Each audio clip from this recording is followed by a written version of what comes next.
তারেক জিয়ার সর্বশেষ চেষ্টা, সর্বোচ্চ চেষ্টা, জীবনের সমস্ত চেষ্টা, সমস্ত মেধা, যোগ্যতা, শরীরের, মনের, রাজনীতির, দলের, গোয়েন্দাদের, মিডিয়ার, ভারতের সমস্ত শক্তি একত্র করেও, চেষ্টা করেও, ত্যাগের সর্বোচ্চ নজরানা পেশ করেও তারেক রহমান ব্যর্থ, তারেক জিয়া ব্যর্থ।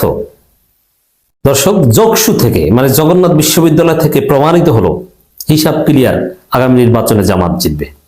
তারেক রহমানকে এই জাতি গ্রহণ করছে না, তাকে 10%ই মনে করে। মিডিয়া, এজেন্সি, রাষ্ট্র সব ম্যানেজ করলেও জেতা সম্ভব হবে না। এমনকি এই ফ্যামিলি কার্ড, অমুক তমুক চমকপ্রদ ভুয়া ইশতেহার দিলেও কাজ হবে না। জামাত কিছু না বললেও জামাতকে মানুষ ভোট দিবে, ইশতেহার না দিলেও ভোট দিবে, এটা অনেকে বলছেন যে জামাতকে ভোট দিয়ে আসবে। দর্শক, তারেক রহমানের থিওরি বাংলাদেশে যে অচল, যোগসু থেকে সেটা প্রমাণিত হলো। দেখেন, তারেক রহমান ত্যাগের যে নজরানা পেশ করেছে, এটা স্পষ্ট যে ভিপিজিএস এই দুইটা পদেই বড়দল হওয়া সত্ত্বেও, কথিত বড়দল, এখন কিন্তু এটার পর বড়দল বলা জায়েজ নাই তাদেরকে, যারা প্রধানমন্ত্রী, রাষ্ট্রপতি দুইটা পদই ছাড় দেয় জোট করার জন্য, তারা কিছুতেই বড় দল নয়। তো এটাই এরকম যে ছাত্রদল জগন্নাথ বিশ্ববিদ্যালয় তারেক রহমান নির্দেশে প্রেসিডেন্ট এবং প্রধানমন্ত্রী দুই পদই ছাড় দিয়েছে, কিছু মন্ত্রণালয় নিতে চেয়েছে। মানে এখানে তারেক রহমানের থিওরিটা ছিল যে বাবা, ছাত্রদল বিএনপিকে জিতানো লাগবে না, তোমরা শিবির ঠেকাও। তারেক রহমান শিবির ঠেকানোর মানে শিবির অদম্য, শিবির অপরাজিত, এই ট্যাগ ভাঙার জন্য, এই বাস্তবতা ভাঙার জন্য তারেক রহমান সর্বশক্তি দিয়ে চেষ্টা করেও পারলেন না। বিএনপি হতাশ, তারেক রহমান হতাশ, ছাত্রদল হতাশ, বিএনপি হারু party, loser party, Tarique Rahman loser, জীবনে এমপি হতে পারেন নাই তারেক রহমান, পারবেন কিনা সন্দেহ আছে। ঢাকা বিশ্ববিদ্যালয় সব বিশ্ববিদ্যালয়গুলো যেদিকে যায়, বাংলাদেশ সেদিকে যায়। এর মানে বাংলাদেশ চিন্তা করছে, বাংলাদেশ ভাবছে, এদেশের মেধাবী তরুণ প্রজন্ম পথ দেখাচ্ছে, জুলাই প্রজন্ম পথ দেখাচ্ছে, আগামী নির্বাচনে কাদেরকে ভোট দিতে হবে। কি লজ্জা তারেক রহমানের জন্য! শিবিরকে পরাজিত করতে বিএনপির কোনো প্রার্থী নাই, বা বাম, অমুক তমুক রাম সবাই এক হয়েছে শিবির ঠেকাও, আর শিবির কার্যত একা। আপ বাংলাদেশের এক দুজন ছিল, তাদের তার ভোট নেই। আপ বাংলাদেশও ওয়ান কাইন্ড অফ শিবির, এটা বাস্তবতা, ওরা সবাই শিবির। এর মানে শিবির একা।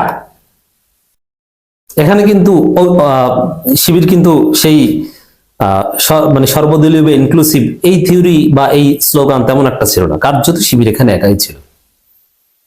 শিবিরকে তারেক রহমানের কোন থিওরি পরাজিত করতে পারলো না। প্রমাণিত হলো যে বাংলাদেশে আগামী নির্বাচনে তারেক রহমানের কোনো ম্যাজিক নাই, তার থিওরি ব্যর্থ, জামাত ঠেকানোর থিওরি ব্যর্থ। প্রশাসন দিয়ে,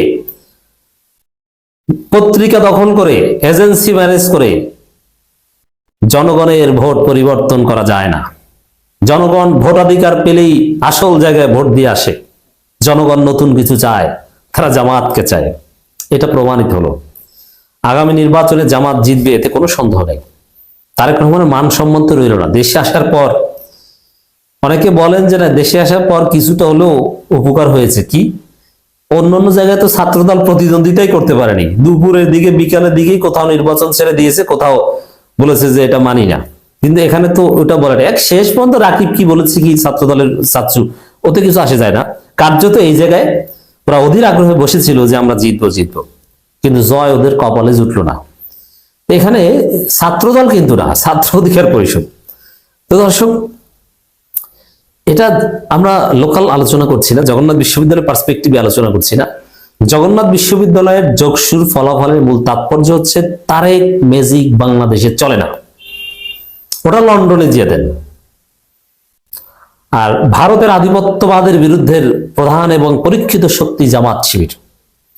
দেখেন, এখানে আরো একটা হিসাব বলি, জামাতের বিজয় যে আরো বড় বিজয় হবে তার ইঙ্গিতটা বলি। জগন্নাথ বিশ্ববিদ্যালয়ে এনসিপি শিবির কিন্তু ঐক্য হয়নি, তার মানে ছাত্র শক্তি শিবির কোনো ঐক্য হয়নি, কারণ এনসিপি জামাত ঐক্য হওয়ার আগেই জগন্নাথ বিশ্ববিদ্যালয় নির্বাচনের প্রার্থিতা বা এগুলো সব ফাইনাল হয়ে গেছে। এখন জাতীয় রাজনীতিতে জামাত এনসিপি ঐক্য, তাহলে আগামীতে যদি কোনো ছাত্র সংসদ নির্বাচন হয় সেখানে শিবির এনসিপি ঐক্য হওয়ার সম্ভাবনা আছে, শিবির ছাত্র শক্তি। তাহলে বুঝেন যে অবস্থাটা কি হবে। এর মানে জামাতের বিজয় আগামী নির্বাচন আরো বেশি হবে, বড় বিজয় হবে, এটা স্পষ্ট হয়ে যাচ্ছে, দিবালোকের না স্পষ্ট হয়ে যাচ্ছে। এবং তারেক রহমানের যে হিসাব নিকাশ, যেটা ভেবেছিলেন যে এই হবে, আমি আসলে এই হবে সেই হবে, না হয়নি। এখন বিএনপি যেটা বলার চেষ্টা করছে ব্যর্থ হয়ে, কি বলবে ওরা, কি বলবে তারেক রহমানের অনুসারীরা কি বলবে? তারা বলবে যে আরে শিবির জিতেছে, ভূমিদস্ত বিজয় হয়নি, বিপি পদে তো হাড্ডাহাড্ডি লড়াই হয়েছে, মজা না, ওইটা বলে সান্ত্বনা নিবে, এছাড়া তো কিছু করার নেই। আর শিবির দু একটা পদ ওদেরকে খয়রাত দিয়েছে, যেটা শুনলাম, এটা এতে কোনো আগ্রহ নেই, এটা জানারও আপনাদের আগ্রহ নেই, আমি জানি যে কত পার্সেন্ট ভোট কোন জায়গায়। এটা মানে ছাত্রদল, বিএনপি, তারেক রহমান এরা লুজার, এরা হারু পার্টি, এটা প্রমাণিত হলো। এখন ওরা কি বলবে জানেন? ওরা জিতলে বলতো যে তারেক রহমান আশায় বাংলাদেশ চেঞ্জ, বিএনপি ময় বাংলাদেশ, যদি জিততো, শিবিরের বিল নেই। আর এখন হারছে, এখন বলবে যে ছাত্র সংসদ নির্বাচন তার সাথে জাতীয় নির্বাচনের কোনো সম্পর্ক নাই, জিতলে কিন্তু অন্য কথা বলতো, তারেক রহমান এসেছে সব চেঞ্জ। এখন হেরেছে বলে বলবে ছাত্র সংসদ নির্বাচন, তাও আবার জগন্নাথ, তার সাথে জাতীয় নির্বাচনের সম্পর্ক নেই। আচ্ছা, ছাত্র সংসদ নির্বাচনে ভোট দেয় গরু ছাগল, আর জাতীয় নির্বাচনে ভোট দিবে জিন পরি নাকি? এইসব পাগল ছাগল মার্কা অ্যানালাইসিস দিয়ে নিজেরা নিজেদেরকে সান্ত্বনা দিচ্ছে, আর দিন দিন এদের ভরাডুবি হচ্ছে। ভুয়া জরিপ প্রচার করে বিএনপির নাকি 70% ভোট, আর জামাতের নাকি 19% ভোট। এইসব ভুয়া জরিপকে যদি লাথি না মারে, জাতীয় নির্বাচনে এই চাকসুর চাইতেও জকসুর চাইতেও ভয়ানক পরিণতিতে পড়বে তারেক রহমান। এরপরে তারেক রহমান আবার লন্ডনে উড়াল দিবে, যদিও তারেক রহমান বাংলাদেশের জামাতের হাতে পুরোপুরি নিরাপদ। তো এই যে অ্যানালজি, এই যে উদ্ভট কথা, মিথ্যা জরিপ প্রচার করে টাকা দিয়ে, আবার বলে যে ছাত্র সংসদ নির্বাচনের সাথে জাতীয় নির্বাচনের সম্পর্ক নাই। কি উদ্ভট কথা! অবশ্যই সম্পর্ক আছে, এটাই প্রকৃত চিত্র। ছাত্র সংসদ নির্বাচনে যারা ভোট দেয় তারাই জাতীয় নির্বাচনে ভোট দিবে, এবং এই ছাত্র সংসদ নির্বাচনে ভোটারদের মা বাবা খালু ভাই বোন এরাই গ্রামে গঞ্জে জাতীয় নির্বাচনে ভোট দিবে।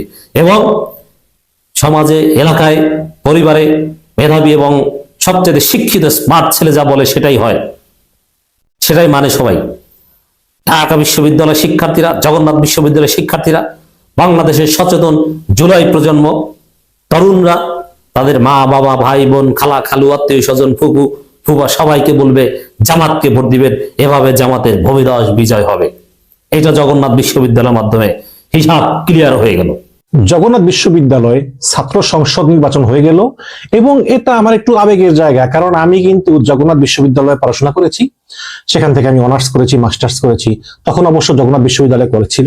তো যাই হোক, সেই নির্বাচনে শিবির প্যানেল সম্পূর্ণভাবে বিজয় অর্জন করেছে, আমি অভিনন্দন জানাই তাদেরকে যারা জয়লাভ করেছে।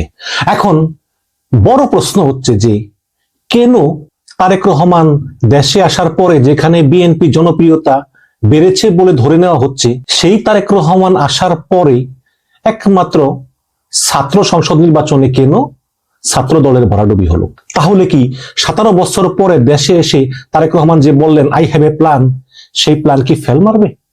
এটাই হচ্ছে এখন বড় প্রশ্ন। এবং দর্শক, আমি ভিডিওতে বলেছি যে এই যে প্রথম আলোর জরিপ, আরেকটা কি জানি ইএসবিটি না কি জরিপ, এই সব জরিপগুলি কিন্তু হচ্ছে ভুয়া।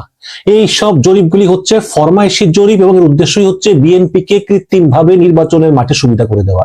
সবাই মনে করবো আচ্ছা বিএনপি তো ক্ষমতা আসতেছে, তাহলে বিএনপি ভোট দেই। এই যে আজকে তারেক রহমান ফেরত পরবর্তী বাংলাদেশে শিবির জয়লাভ করলো, এর আগে তো আপনার ঢাকা বিশ্ববিদ্যালয়, রাজশাহী বিশ্ববিদ্যালয়, জাহাঙ্গীরনগর বিশ্ববিদ্যালয়, চট্টগ্রাম বিশ্ববিদ্যালয়, আরো অন্য অন্য অনেক বিশ্ববিদ্যালয়, সব জায়গায় কিন্তু শিবির নিরঙ্কুশ জয়লাভ করেছে। কিন্তু তারেক রহমান আসার পরে এই প্রথম একটা বিশ্ববিদ্যালয়ে ছাত্র সংসদ নির্বাচন হলো, যেখানে আবারও শিবির জয়লাভ করলো। তাহলে এটাই প্রমাণ করে যে আগামী নির্বাচনে হাড্ডাহাড্ডি লড়াই হবে। অনেকেই বলেন বিশ্ববিদ্যালয় ছাত্র সংসদ নির্বাচন ভিন্ন আর জাতীয় নির্বাচন ভিন্ন। এই বিশ্ববিদ্যালয়ের ছাত্র সংসদ নির্বাচনে একের পর এক যে শিবির প্যানেল জয়লাভ করতেছে, এটার প্রভাব জাতীয় নির্বাচনে পড়বে না, কারণ মাহমুদুর রহমান মান্নাও কিন্তু 2বার ভিপি ছিল, কিন্তু তার দল জয়লাভ করেনি। অতীত থেকে আমাদেরকে শিক্ষা নিতে হবে। দর্শক, আমার মনে হয় যে এবার বিএনপি এবং জামাত হাড্ডাহাড্ডি লড়াই হবে। দেখুন, বাংলাদেশের সর্বোচ্চ বিদ্যাপীঠ হচ্ছে বিশ্ববিদ্যালয়, এবং এই বিশ্ববিদ্যালয়গুলোতে যারা পড়াশোনা করে তারাই কিন্তু পরবর্তীতে দেশ পরিচালনা করে, সমাজ পরিচালনা করে। এই বিশ্ববিদ্যালয়ে পড়া ছেলেগুলোই কিন্তু রাজনীতিবিদ হয়, আমলা হয়, সচিব হয়, সেনাবাহিনীর বড় অফিসার হয়, ডাক্তার হয়, ইঞ্জিনিয়ার হয়। সমাজকে পরিচালনা করে তাদের মেধা দিয়ে, তাদের শ্রম দিয়ে, তাদের স্যাক্রিফাইস দিয়ে। তো সেই বিশ্ববিদ্যালয়ের শিক্ষার্থীরা যখন মনে করতেছে যে শিবির যোগ্য, শিবিরকে আমরা ভোট দিতে পারি, এবং এই বিশ্ববিদ্যালয়ের প্রোগ্রামগুলো কিন্তু প্রগতিশীল, আধুনিক চিন্তা চেতনা সম্পন্ন এবং উদারপন্থী মনোভাবের, এবং তারা কিন্তু সমাজকে আপনার আমার চোখে দেখে না। সুতরাং সেই সর্বোচ্চ বিদ্যাপীঠ বিশ্ববিদ্যালয়ে পড়াশোনা করা শিক্ষার্থীরা যখন নিজেদের বিচার বিবেচনা খাটিয়ে দেখে যে হ্যাঁ, আমাদের শিবির প্যানেলকেই ভোট দেওয়া উচিত, তখন যদি কেউ বলে যে না, শিবিরের এই বিজয় জাতীয় নির্বাচনের কোনো প্রতিফলন ঘটবে না, আমি অন্তত বিশ্বাস করি না। আমি মনে করি জাতীয় নির্বাচনে এর প্রতিফলন খুব ভালোভাবেই ঘটবে। আজকে যারা জরিপ করে বিএনপি 66% ভোট পাবে, 70% ভোট পাবে, এইসব জরিপ যে ভুয়া, তার প্রমাণ হচ্ছে এই জাকসুতে শিবির প্যানেলের নিরঙ্কুশ বিজয়। এবং আজকে এই শিবির প্যানেলের বিজয় হচ্ছে সেই প্রশাসনের মুখে চপেটাঘাত যারা বিএনপিকে তৈল দেয়, সেই আমলারা, সেই সচিবরা, সেই গোয়েন্দা কর্মকর্তারা, সেই পুলিশ অফিসাররা যারা বিএনপিকে তেল দেয়, কারণ তারা মনে করে যে বিএনপি ক্ষমতায় এসে পড়লো বলে। সেই সব ব্যক্তিদের উপর একটা চপেটাঘাত হচ্ছে এই শিবির প্যানেলের নিরঙ্কুশ বিজয়। ছাত্র রাজনীতি মূলত রাষ্ট্রের সামাজিকরণের একটি গুরুত্বপূর্ণ ক্ষেত্র।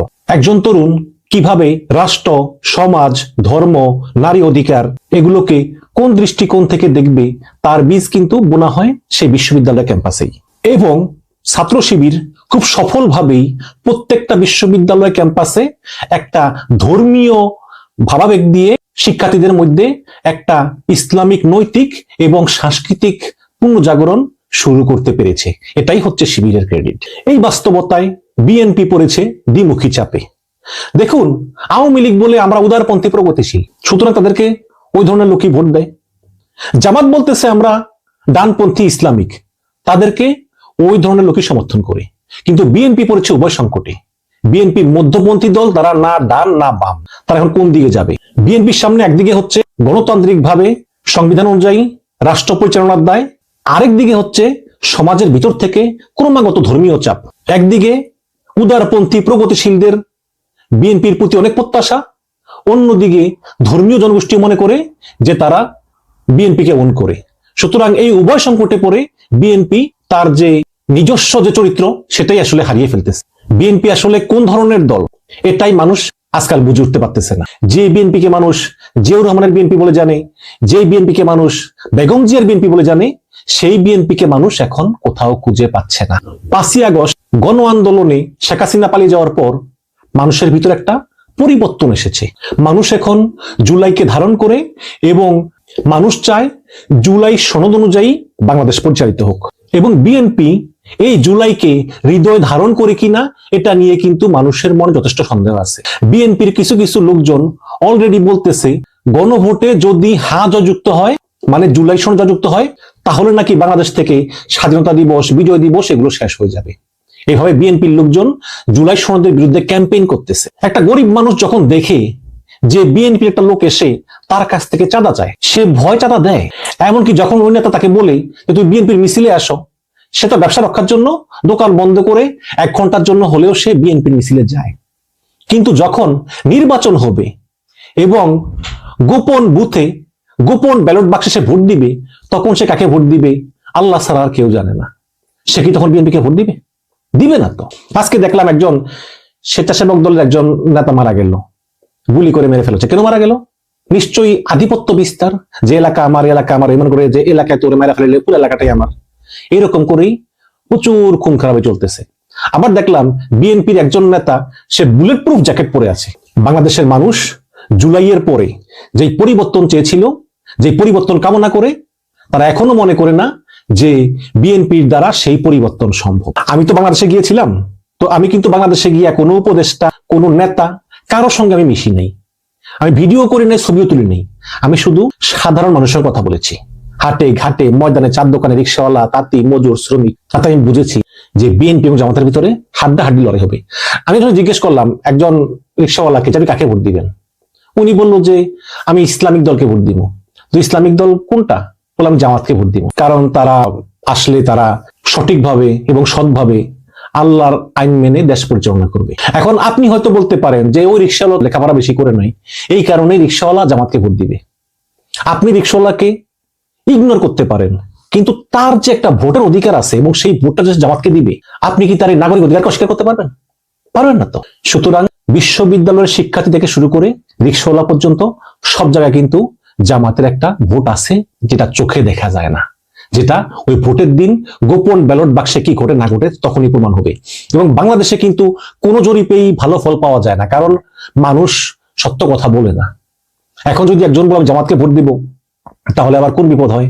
কাজে সে বলে বিএনপিকে ভোট দিব, কিন্তু ভোট দেওয়ার সময় সে বলে জামাতকে ভোট দিব। আজকে সাবেক শিক্ষামন্ত্রী এহসানুল হক মিলন কি বলেছেন? তিনি বলেছেন যে এক সময় আমরা যারা রাজপথে সংগ্রাম করেছি, যাদেরকে আমরা বিএনপি বলে জানতাম, আজকে তারা সবাই দেখি জামাতের রোকন হয়ে বসে আছে। দেখুন, শেখ হাসিনা 17 বছর ধরে তার দলের ভিতরে চাঁদাবাজি, দুর্নীতি, টেন্ডারবাজি, প্রকল্প লুট, ভূমি লুট, বন লুট, ব্যাংক লুট এগুলো বন্ধ করতে পারেনি। কেন পারেনি জানেন? কারণ এগুলো বন্ধ করলে দলটাই থাকে না। এখন বিএনপি যদি সেই স্টাইল রাজনীতি করতে চায় আওয়ামী লীগের মতো, যে ও একইভাবে চলবে, যেটা অলরেডি অনেক জায়গায় শুরু হয়ে গিয়েছে, একদম 80%, দল ক্ষমতায় গেলে হয়তো বাকি 20% হবে। আমি ঢাকা শহরে কিছু জায়গায় আমি দেখেছি, জিজ্ঞেস করে, যে ওইসব জায়গায় চাঁদাবাজি হয় না, সেনাবাহিনী টল দেয়, ব্যবসায়ীদের সাহস আগের চেয়ে বেড়েছে, তারা চাঁদা দেয় না, তারা চাঁদা নিতে এলে ধাওয়া দেয়। কিন্তু সেটার কয়দিন? যদি বিএনপি ক্ষমতায় আসে তখন কি করবে? এগুলো তো পাবলিক বোঝে। এখন কিছু যতই বলুক যে না জামাত মৌলবাদী দল, জামাত পাকিস্তানপন্থী, জামাত সেই অনবরত বলতেছে, কিন্তু ভাই দেশের সর্বোচ্চ বিদ্যাপীঠে অধ্যয়নরত মেধাবী ছাত্ররা একের পর এক জামাতকে বিজয়ী করতেছে, আর বিএনপি আছে কিতে? সেলফি বাজিতে, নেতার পাশে দাঁড়িয়ে ছবি তোলা, নেতার সঙ্গে সঙ্গে সহমত বলা। বিএনপি দেখলাম কয়েকজনকে নমিনেশন দিছে, একজনের ব্যাংক লোন হচ্ছে 800 কোটি টাকা, 500 কোটি টাকা, 700 কোটি টাকা, এইরকম ব্যাংক লোন লোকদেরকে বিএনপি মনোনয়ন দিয়েছে। একটা না, একাধিক। তাহলে সেই তো আওয়ামী লীগের মতোই।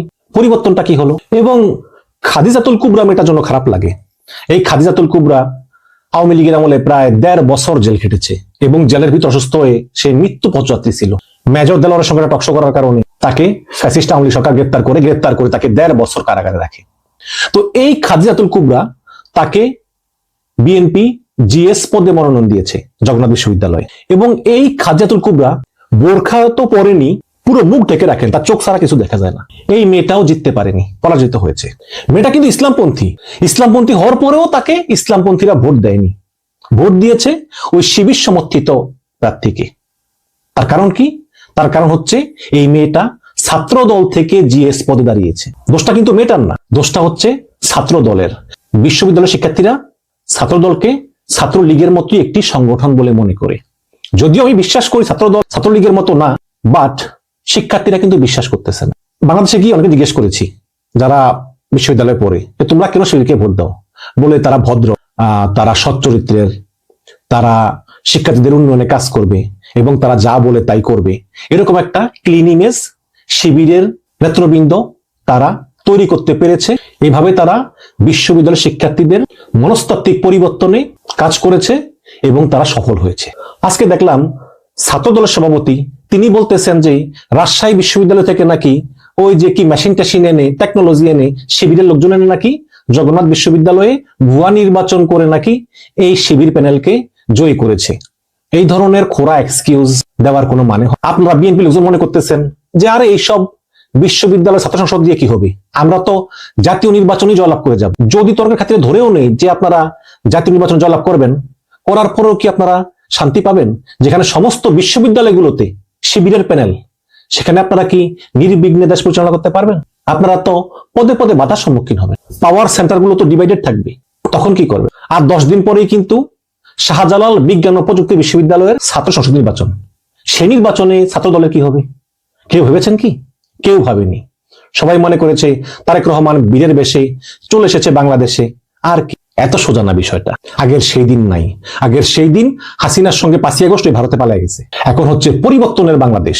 জনগণ পরিবর্তন চায়। সেই পরিবর্তন যদি মন থেকে উপলব্ধি না করে, তাহলে জাতীয় নির্বাচনেও এই ছাত্র সংসদের মতো পরাজয় বরণ করবে। এখনো সময় আছে। আবার ছাত্র দলের কেউ বলে যে শিবির নাকি আগে গুপ্ত আওয়ামী লীগ ছিল, এখন গুপ্ত থেকে থেকে তারা শিক্ষার্থীদের ব্রেন ওয়াশ করেছে, ইত্যাদি ইত্যাদি। আরে ভাই, শিবিরের দোষ দেওয়ার আগে নিজের চেহারাটা আয়না একবার দেখুন যে কেন শিক্ষার্থীরা আপনাকে পছন্দ করে না। একজন শিক্ষার্থীকে একবার বোকা বানানো যায়, কিন্তু প্রত্যেকটা শিক্ষার্থীকে বোকা বানানো যায় না। আজকে শিক্ষার্থীরা জেনে শুনে বুঝেই শিবিরকে ভোট দিয়েছে। তো মনে রাখবেন যে যদি আপনারা ক্ষমতায় আসেনও, বিএনপি ক্ষমতায় আসলো, তাহলে এই জামাত এবং এনসিপি যেভাবে সরকারের প্রত্যেকটা কাজে বিরোধিতা করবে, সরকারের জন্য দেশ চালানো মোটেই স্বস্তির হবে না। আর ওই যে শেখ হাসিনার মতো ডিজিএফআই, পুলিশ, আর্মি, র্যাব দিয়ে দমন করবেন, ওই দিন বাংলাদেশের আসবে না। ওই দিন শেষ হয়ে গেছে। সুতরাং আমি বিএনপি ভাইদেরকে বলবো, এখনো সময় আছে, পরিবর্তনটা মেনে নেন। জুলাই সনদের পক্ষে থাকেন, জুলাইয়ের পক্ষে থাকেন। মুক্তিযুদ্ধের জায়গায় জুলাইয়ের জায়গায়। কেউ কিন্তু 71কে অস্বীকার করতেছে না। 71-এর কারণেই আমরা এই 24 পেয়েছি, 48-এর কারণে কিন্তু আমরা 71 পেয়েছি। এগুলো পরস্পরায় কিন্তু আমাদের জাতির জন্য বড় সম্পদ, কেউ অস্বীকার করতেছে না। আজকে বিএনপি জুলাই মানে না, জুলাই সনদ মানে না, এগুলো করলে কিন্তু জনগণ আরো বিরক্ত হবে, জনগণ আরো মুখ ফিরিয়ে নেবে এবং 17 বছর পরে দেশে ফিরে আসা তারেক রহমানের যে আই হ্যাভ এ প্ল্যান, সেই প্ল্যান পুরো ফেল করবে। দর্শক, আপনাদের মতামত চাই। ধন্যবাদ।